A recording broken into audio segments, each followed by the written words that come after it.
అందరికీ నమస్కారం.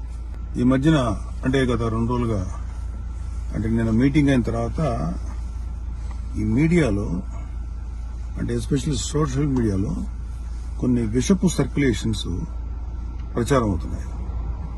అది చెప్పడం కూడా నాకు ఇష్టం లేదు. ఎవరైనా సరే అలాంటి విషపు సర్క్యులేషన్స్ కనుక ప్రచారంలో తీసుకొస్తే అది చాలా తప్పు.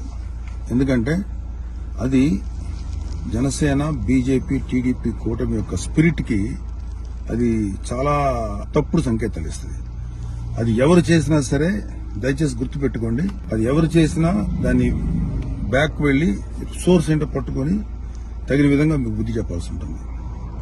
ఇది చాలా కష్టపడి పవన్ కళ్యాణ్ గారు, చంద్రబాబు నాయుడు గారు, అటు పక్కన మోడీ గారు, ఇటు పక్కన పురంధరేశ్వరి గారు బీజేపీ నుంచి కష్టపడి తయారు చేసిన ఒక అద్భుతమైనటువంటి కూటమి. ఈ కూటమి స్పిరిట్ కి ఎవరైనా సరే ఎఫెక్ట్ అయ్యేలాగా రాతలు రాస్తే మాత్రం చాలా తీవ్రమైనటువంటి చర్యలు తీసుకోవాల్సి ఉంటుంది. దయచేసి కూటమికి సంబంధించిన పార్టీలకు సంబంధించినటువంటి అందరి కార్యకర్తలకు రిక్వెస్ట్ ఏంటంటే ఇలాంటి విషపు రాతల్ని దయచేసి ఎవరు నమ్మకండి. ఖచ్చితంగా ఒక మాట చెప్పగలను, ఇలాంటి రాతలు రాయించేది వైసీపీ ప్రేరేపితమైనటువంటి కొంతమంది వ్యక్తులు తోటి రాయించబడినటువంటిది. ఖచ్చితంగా ఈ సోర్స్ ఏంటో మేము కనుక్కోగలుగుతాం. ఎందుకంటే అప్పుడే దీని మీద ప్రోబ్ చేసి ఎవరు పట్టుకోవాల్సిన ఇంట్రెస్ట్ ప్రస్తుతానికి మాకు లేదు, ఎవరు పట్టించుకోం. కానీ ఇలాంటి రాతలు కనుక ఇలా కంటిన్యూ చేస్తే మాత్రం చాలా తీవ్రంగా ఎఫెక్ట్ చేస్తాం. చాలా తీవ్రమైన చర్యలు తీసుకోబడతాయి. ఇప్పటికే సోషల్ మీడియాలో వాట్సాప్ లో సర్క్యులేట్ అవుతుంది, నాకు కూడా వచ్చింది. ఫస్ట్ పాయింట్, ఖబర్దార్ ఇలాంటివి కనుక మీరు ప్రచారం చేస్తారు.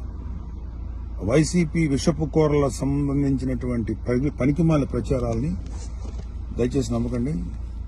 కూటమికి సంబంధించినటువంటి కార్యకర్తలు ఎవరు కూడా ఇలాంటి వాటిని ఎంకరేజ్ చేయకండి.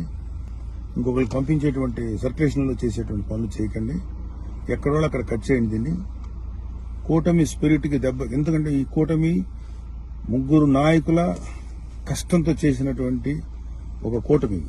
ఇది ఏ ఒక్కరి శ్రమ కూడా వృధా అయిపోయినా ఇది ఎవరైతే ఇట్లాంటి మాటలు ప్రచారం చేస్తారో వాళ్ళ మీద చాలా తీవ్రమైన చర్య తీసుకుంటాం.